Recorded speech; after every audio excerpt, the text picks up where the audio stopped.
నమస్తే. ఎస్సీలు క్రిస్టియన్లుగా మారితే ఎస్సీ హోదా రద్దు అవుతుందని కూడా తాజాగా 2 వారాల క్రితం సుప్రీంకోర్టు తీర్పు ఇచ్చింది. ఈ తీర్పు పెద్ద ఎత్తున దేశవ్యాప్తంగా చర్చ నడుస్తుంది. ఈ తీర్పు జరిగిన సందర్భంలో అభ్యంతరాలు, ఇటు మద్దతు, రకరకాల ప్రక్రియలు జరుగుతున్నాయి. ఇదే సందర్భంలో ఎంఆర్పిఎస్ వ్యవస్థాపక అధ్యక్షులు మందకృష్ణ మాదిగ గారు దీనిపై స్పందించారు. దీన్ని ప్రధానంగా బ్రాహ్మణులను కూడా ఆయన టార్గెట్ చేసి కూడా కొన్ని వ్యాఖ్యలు కూడా చేశారు. గుళ్ళోకి అందరూ కూడా రావాలి, అందరూ కూడా పూజారులుగా కావాలి తప్ప బ్రాహ్మణులు ఎందుకు అవుతారని కూడా ఆయన ఒకవైపు తీర్పును వ్యతిరేకిస్తూ కొన్ని వ్యాఖ్యలు చేశారు. మరి జరుగుతున్న పరిణామాలు, ఎంఆర్పిఎస్ మందకృష్ణ మాదిగ గారు చేసిన వ్యాఖ్యలపై అభిప్రాయం తెలుసుకునే ప్రయత్నం చేద్దాం. మనతో పాటు కాంగ్రెస్ సీనియర్ నాయకులు సతీష్ మాదిగ గారు ఉన్నారు. తీర్పు సంచలనంగా మారింది. దానికి ఎంఆర్పిఎస్ కూడా ఒక స్పందన కూడా ఇచ్చింది. ఆ తర్వాత వీళ్ళకు మాటల యుద్ధం కూడా కొనసాగుతుంది. ఓవరాల్గా కృష్ణ మాదిగ గారు తీర్పుపై చేసిన వ్యాఖ్యలు, తదనంతరం జరుగుతున్న చర్చకు ఎట్లా చూస్తారు? ఇప్పుడు ప్రధానంగా సుప్రీంకోర్టు తీర్పును మనం ఒక నిమిషం మాట్లాడుకుంటే తీర్పు గురించి, ఇది వాస్తవానికి ఈ పిటిషన్ వేసిన వ్యక్తి ఇప్పుడు మన ఆంధ్రప్రదేశ్ రాష్ట్రంలో బాపట్ల జిల్లాలో ఒక పాస్టర్ ఆనంద్ అనే వ్యక్తి ఒక ఎస్సీ వాడలను బైబిల్ వాక్యం చేస్తూ ప్రజలను ఆ యొక్క క్రైస్తవ మతంలోకి తీసుకెళ్తున్న సంఘటనలో అక్కడున్న కొంతమంది రెడ్లు అతని మీద దాడి చేయడం జరిగింది.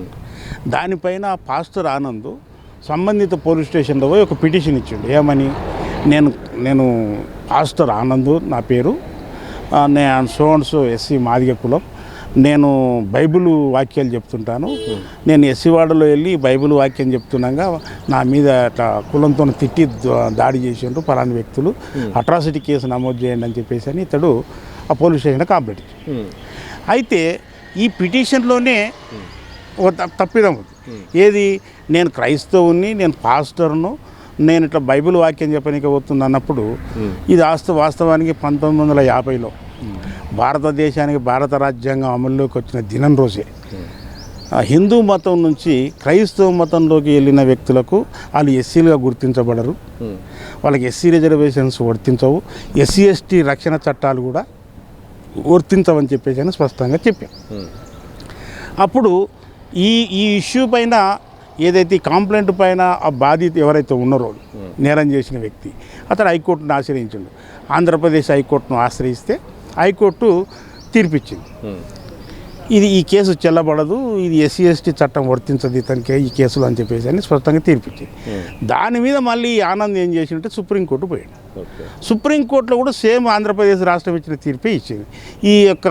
ఈ కేసులో ఎస్సీ ఎస్టీ అట్రాసిటీ కేసు వర్తించదు, ఇతడు పాస్టరు, ఇతడు బైబిల్ వాక్యం చెప్తాడు అని చెప్పేసి స్థానంగా స్వయంగా ఆయనే చెప్పిండు కనుక ఇది వర్తించదు అని చెప్పేసి అని సుప్రీంకోర్టు చెప్పింది. సుప్రీంకోర్టు యొక్క తీర్పు వాస్తవానికి కొంతమంది తెలియని వాళ్ళకు సంచలనమేమో కానీ రాజ్యాంగం తెలిసిన వాళ్ళకు మాత్రం ఆ సంచలనం కాదు. దాంట్లో రాజ్యాంగం అంశం నేను ఎందుకు చెప్తున్నానంటే, కృష్ణమాదిగ గారు మాట్లాడుతూ భారత రాజ్యాంగంలో ఆర్టికల్, కృష్ణమాది ఒకటే కాదు, ఆర్ఎస్ ప్రవీణ్ కుమారే కానీ కొంతమంది వ్యక్తులు మాట్లాడిన మాటలు ఏంటంటే, ఆర్టికల్ 14, 15, 25 దీంట్లో మత స్వేచ్ఛ, ఇష్టం వచ్చిన మతం స్వీకరించవచ్చు అని చెప్పేసి అని ఆ ఆర్టికల్స్ చెప్తాయి. అది ఫండమెంటల్ రైట్స్ కిందకి ఇష్టం వచ్చినట్టు దేవుని ఎవరైనా మొక్కుకోవచ్చు అని చెప్పేసి అని పాయింట్ ఆఫ్ వ్యూలో చెప్పిండ్రు. కానీ మన సుప్రీంకోర్టు జడ్జీలు భారత రాజ్యాంగంలో ఆర్టికల్ 14 ఉంది, 15 ఉంది, 25 ఉంది అనే సంగతి సుప్రీంకోర్టుకు తెలియదా?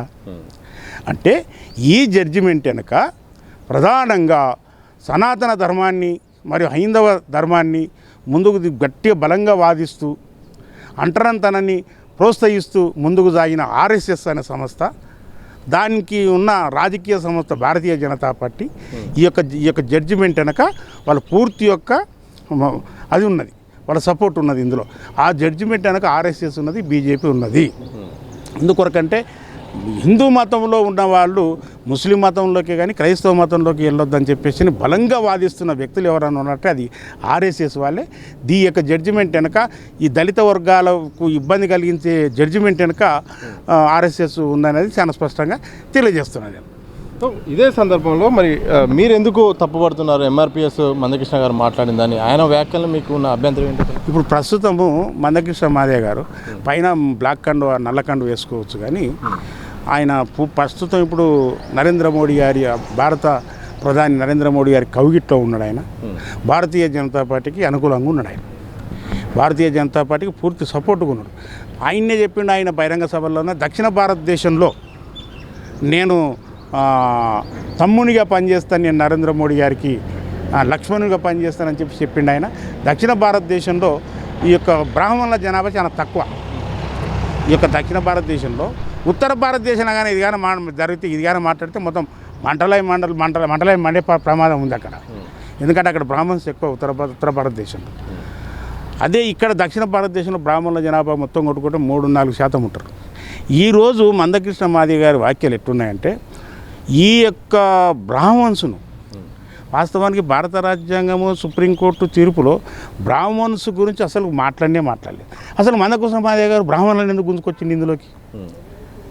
బ్రాహ్మణులను గుంజుకొచ్చి మాదిగలు రాముని కాలంలో ఉన్నాను అంటే త్రేతాయుగంలో రాముని కాలంలో ఉన్నారు మాదిగలు, జాంబవంతుడు ఉన్నాడు. రామాయణంలో రావణాసురుని వధించడం రాముడు బయలుదేరినప్పుడు ఆ కోతులుగా వానరులు, ఆ తర్వాత వాళ్ళంతా గిరిజనులు, ఆ వానరులంతా గిరిజనులు, దాంట్లో జాంబవంతుడు సపరేట్గా ఎలుగుబంటి లేకుండా జాంబవంతుడు, మళ్ళా రాముడు అసలుకు రామునికి సలహాలు ఇచ్చింది జాంబవంతుడు, మా పెదనాయన జాంబవంతుడు. అసలుకు రామునికి విజయాన్ని చేకూర్చింది కూడా జాంబవంతుడే. మేము రాముని పక్కన ఉన్నాం కానీ బాపనోళ్ళు పక్కన లేరే అని అంటే బాపనోళ్ళు ఇక్కడ బాపనోళ్ళ అంశం ఎందుకు వచ్చింది? ఇప్పుడు రావణాసుని రామాయణంలో బ్రాహ్మణుల గురించి మాట్లాడవలసిన అవసరమే వచ్చింది. ఆయన ఏమంటాడు, అసలు రాముని దేవాలయం కాడ మేము ఉంటే మాదిగొల్లో ఉండాలి, యుద్ధంలో సహకరించిన జాంబవంతుని కులమైన మేము ఉండాలి, కానీ బాపనోళ్ళు ఎందుకు అంటే ఇది కొత్త వాదన. బ్రాహ్మణ్స్ని ఎందుకు లాక్కొస్తుంది దీంట్లో అంటే ఆర్ఎస్ఎస్ని కాపాడడం కోసం, బీజేపీని కాపాడడం కోసం. బీజేపీ ఈ బ్రాహ్మణ్స్ల జనాభా చాలా తక్కువ కనుక ఎస్సీల జనాభా ఎక్కువ కనుక రాముని యుద్ధంలో జాంబవంతులు, ఆ తర్వాత మన ద్వాపర యుగంలో శ్రీకృష్ణుని యుగంలోకి వచ్చేవరకల్లా శ్రీకృష్ణుడు వాస్తవానికి క్షత్రియుడు, ఓ రాజు బిడ్డనే ఆయన. కాకపోతే ఏంటంటే కంసుడు చంపేస్తాడని చెప్పేసి అనే ఉద్దేశంతోన వాళ్ళ అమ్మ వాళ్ళ నాయన కలిసి ఏం చేస్తారంటే ఒక యాదవులకు ఎత్తిస్తారు. యాదవులకు ఈ పిల్లోని ఎత్తిచ్చేస్తే ఈ కృష్ణుడిని ఆ యాదవులు సాకుతారు ఇతన్ని. కానీ అతడు వాస్తవానికి యాదవ కులం ఏం కాదు, ఆయన కూడా క్షత్రియుడే. కాకపోతే పుట్టింది క్షత్రియ కులంలో. కంసుడు మేనమామ చంపుతాడనే ఉద్దేశంతోన, అల్లుని మేనల్లుని చంపుతాడనే ఉద్దేశంతోన యాదవుల ఇండ్లలో పెంచుతాడు. ఆయన యాదవుడు అని చెప్పేసి అని వచ్చింది. అయితే యాదవుడైన శ్రీకృష్ణుడు శమంతక పని కోసం మన జాంబవంతుని మీద యుద్ధం చేసిండు, సరిగ్గా యుద్ధం చేసిండు. రాముడి కాలంలో వచ్చి రాబోయే అవతారం నేను కృష్ణ అవతారంలో ఉంటే అప్పుడు నేను నీతో యుద్ధం చేస్తానని చెప్పేసి అది ఒక కథ చెప్పి, అది కథ ఉంది వాస్తవానికి. అయితే అప్పుడు శ్రీకృష్ణుని మీద జాంబవంతుడు యుద్ధం చేసినప్పుడు ఇద్దరు కూడా ఓడిపోలేదు. అయితే నా మీద ఇంత బలంగా పనిచేసినావు నువ్వు, కనుక యుద్ధం చేసినావు నువ్వు, చాలా బలాఢ్యుడు నువ్వు అని చెప్పేసి ఓహో నువ్వు శ్రీరామచంద్రుడు అని చెప్పేసి అని, నేను నా కోరిక మేరకు నా మీద యుద్ధం చేసినావు అని చెప్పేసి అని, దానికి బహుమతిగా నా బిడ్డనిస్తుందని చెప్పేసి అని శ్రీకృష్ణునికి 8వ భార్యగా జాంబవతిని ఇచ్చిండు. అన్నప్పుడు మాకు శ్రీకృష్ణుడు మాకు బామంది అవుతాడని చెప్పిండు. అయితే శ్రీకృష్ణుని దేవాలయంలో అక్కడ బాపనులు ఎందుకు ఉండాలని చెప్పేసి అని, మేము పూజలు ఉండాలని చెప్పేసి మా భావన మొక్కనికే మాదిగలం ఉండాలి, బాపనోళ్ళు ఎందుకు ఉంటారని చెప్పేసి ఇక్కడ బాపనోళ్ళ అంశాన్ని మళ్ళీ తీసుకొచ్చాడు ఆయన. అంటే బ్రాహ్మణులను కావాలని పనిగట్టుకొని ఈ ఇష్యూలోకి లాగుతున్నాడు. ఈ యొక్క సుప్రీంకోర్టు జడ్జిమెంట్కే కానీ, ఈ యొక్క అంటరాంతన అంశం విషయానికి వచ్చినప్పుడే కానీ బ్రాహ్మణుల పాత్ర అనేది శూన్యం. వాస్తవానికి మన ధర్మశాస్త్రాన్ని నడిపించిన వాళ్ళు ఆర్యులు ఉండొచ్చు, దాని వెనక ఆర్ఎస్ఎస్ ఉండొచ్చు, దాని వెనక బీజేపీ ఉండొచ్చు, కానీ ఇక్కడ బ్రాహ్మణులను బలిపశువులు చేయాలని చెప్పేసి అని ఆర్ఎస్ఎస్ని కాపాడడం కోసం బ్రాహ్మణులను బలిపశువులు చేయడానికి మందకృష్ణ మాదిగ ప్రయత్నం చేస్తున్నట్టుగా చాలా స్పష్టంగా కనపడుతుంది.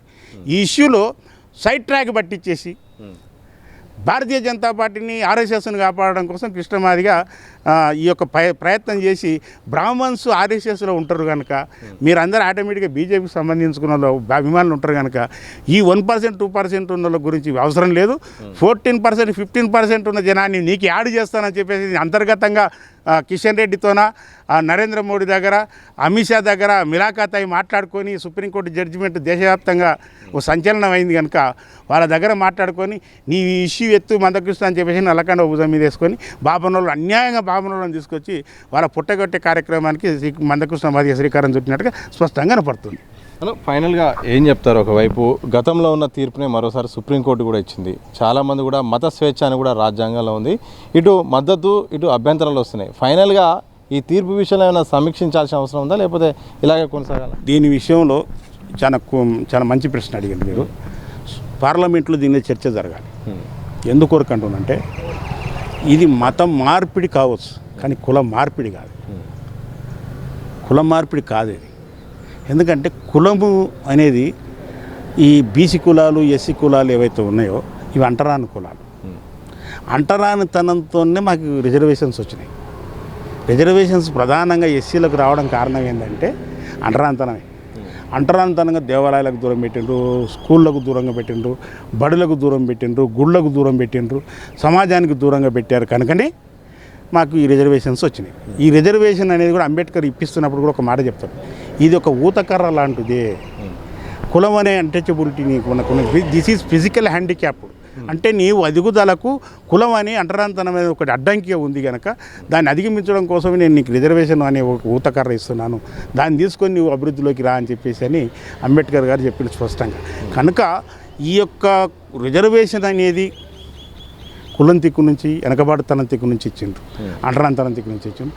అదే రకంగా అట్రాసిటీ చట్టాలు కూడా ఎందుకు వచ్చినాయి, అంటరానితనం చట్టాలు ఎందుకు వచ్చినాయంటే మాకు గుళ్ళెకు రానియారు, నలుగురు కాడ నీళ్ళు తాగనియారు, అటువంటి అవమానాలు ఎన్నో జరిగినాయి. కనుకనే మాకు అట్రాసిటీ చట్టాలు కూడా వచ్చినాయి. అంటరానితనం చట్టాలు ఎందుకొరకు వచ్చినాయంటే మా మహిళలని వాడుకొని రేపు చేసినా కూడా ఎవడు అడగొద్దు అనే ఒక వాతావరణాన్ని హైందవంలో, ఆ తర్వాత హిందుతత్వంలో ఇవన్నీ మన ధర్మంలో పెట్టారు. కనుకనే మాకు ఎస్సీ ఎస్టీ చట్టాలు కూడా వచ్చినాయి. కనుక ఏదైతే సుప్రీంకోర్టు తీర్పు ఇచ్చిందో ఆ తీర్పును సమీక్షించాలి, పార్లమెంట్లో దీంట్లో చర్చ జరపాలి.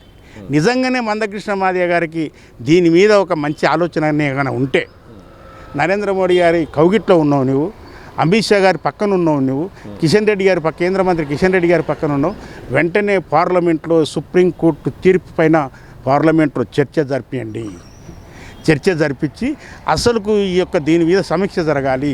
సిక్కు మతాన్ని స్వీకరించిన వాళ్ళను 1956లో ఎస్సీ సర్టిఫికెట్లు ఇవ్వచ్చని ఏ రకంగా అయితే చెప్పినరో, 1990లో బౌద్ధ మతంలోకి వెళ్ళిన వాళ్ళను కూడా ఎస్సీలుగా ఉండొచ్చు అని, ఎస్సీలు ఎవరైతే బౌద్ధ మతం స్వీకరించినా, ఎస్సీలు ఎవరైనా సిక్కు మతాన్ని స్వీకరించినా ఈ ఎస్సీ సర్టిఫికెట్ వర్తిస్తాయని భారత రాజ్యాంగాన్ని ఎట్ట సవరించినరో, క్రైస్తవ మతాన్ని స్వీకరించిన దళిత వర్గాలు ఎవరైతే ఉన్నారో వాళ్ళకు కూడా ఎస్సీ సర్టిఫికెట్లు ఇవ్వండి అని చెప్పేసి అని చట్ట సవరణ పార్లమెంట్లో చేసే చర్చ నరేంద్ర మోడీ గారు చేయించాలి. మందకృష్ణ మాదిగ గారికి నిజంగా అటువంటి ఆలోచన ఉంటే అటువైపు దృష్టి సారించాలని చెప్పేసి అని విజ్ఞప్తి చేస్తున్నా. ఇంకో ముఖ్యమైన విషయం చెప్తున్నా, చాలామంది కూడా వితండవాదం చేస్తారు. ఇప్పుడు ఈ క్రైస్తవ మతంలో పాస్టర్స్ గుండి పెద్ద పెద్ద చర్చిలు నడిపిస్తున్న వాళ్ళంతా ఉన్నత వర్గాలే. బ్రదర్ అనిలే కానీ, సతీషే కానీ, లేకపోతే ఇంకా వ్యక్తులే కానీ, వీళ్ళందరూ కూడా కమ్మ, చౌదరి, ఆ తర్వాత బ్రాహ్మణ, ఇట్లా ఉన్నత వర్గాల వాళ్ళు ఉన్నారు. వీళ్ళందరూ కూడా క్రైస్తవ మిషనరీ డబ్బుల కోసం అదే రకంగా వీళ్ళు వేసే దళిత వర్గాలు గుంపులుగా యేసుక్రీస్తుని పూజ చేయడానికి వస్తారు. దాన్ని క్యాష్ చేసుకోవాలనే ఉద్దేశంతోన వాళ్ళు డబ్బులు సంపాదించుకోవడానికి వచ్చారు. కానీ వాళ్ళకి నిజంగానే మతం మీద ప్రేమ లేదు, యేసుక్రీస్తు మీద అభిమానం లేదు. అభిమానం ఉన్నోడు పోతే వీని క్రైస్తవుడు అని చెప్పేసి అని క్యాస్ట్ సర్టిఫికెట్ అయినటువంటి పరిస్థితి ఉన్నది. కనుక ఈ యొక్క దీంట్లో ఖచ్చితంగా దళిత వర్గాలు ఎవరైనా మతం మారచ్చు, బీసీలు మారచ్చు, ఎస్సీలు అందరూ మారచ్చు. కానీ ఎస్సీలు మారడం వలన ఈ ప్రమాదం ఉన్నది. వీళ్ళకి ఎస్సీలుగా గుర్తించరు, ఎస్సీ ఎస్టీ చట్టాలు వర్తించవు, రిజర్వేషన్స్ వర్తించనటువంటి పరిస్థితి ఉన్నది. ఇది 1950లోనే భారత రాజ్యాంగంలో పొందుపరిచారు. కనుక దయచేసి దీన్ని సమీక్షించి పార్లమెంట్లో విస్తృతమైన చర్చ జరిగి ఈ దళిత వర్గాలకు న్యాయం చేకూర్చాలని చెప్పేసి నేను కోరుకుంటున్నాను. Thank you. ఇది మొత్తంగా తాజాగా సుప్రీంకోర్టు ఏదైతే ఎస్సీ హోదా గురించి ఇచ్చిన తీర్పు విషయంలో మాత్రం ఇటు కేంద్రము పార్లమెంట్లో చర్చించి సమీక్షించాల్సిన అవసరం ఉంది. అలాగే తీర్పును సుప్రీంకోర్టు కూడా మార్చాల్సిన అవసరం ఉంది. అలాగే ఎంఆర్పిఎస్ వ్యవస్థాపక అధ్యక్షులు మందకృష్ణ మాదిగ గారు అయితే మాత్రం ఈ అంశాన్ని సైడ్ ట్రాక్ పట్టించేలాగా ఆయన ఒక కొత్త చర్చను తీసుకొచ్చారు. ప్రధానంగా సంబంధం లేని బ్రాహ్మణులని ఇందులో ప్రధానంగా దోషులుగా చేర్చి చర్చ అంతా బ్రాహ్మణులు వర్సెస్ లాగా అట్లా కొనసాగేలాగా చేసే ప్రయత్నం చేశారు. ఇది సరైంది కాదు. ఇప్పటికైనా కూడా కేంద్ర ప్రభుత్వానికైనా అత్యంత దగ్గరగా ఉంది కాబట్టి, ఆ బీజేపీ వల్ల ఇప్పుడు కేంద్రంలో అధికారంలో ఉంది కాబట్టి ఈ అంశాన్ని పార్లమెంట్లో తక్షణమే చర్చించి వీళ్లకు ఎవరైతే ఈ తీర్పు విషయంలో మాత్రం సమీక్షించాల్సిన బాధ్యత ఆయనపై ఉన్నందుకు కూడా సతీష్ మాదిగ గారు కాంగ్రెస్ నేత స్పష్టం చేసిన సందర్భం కనిపిస్తుంది. కెమెరా పర్సన్ ప్రవీణ్తో సతీష్, దిశ టీవీ, హైదరాబాద్.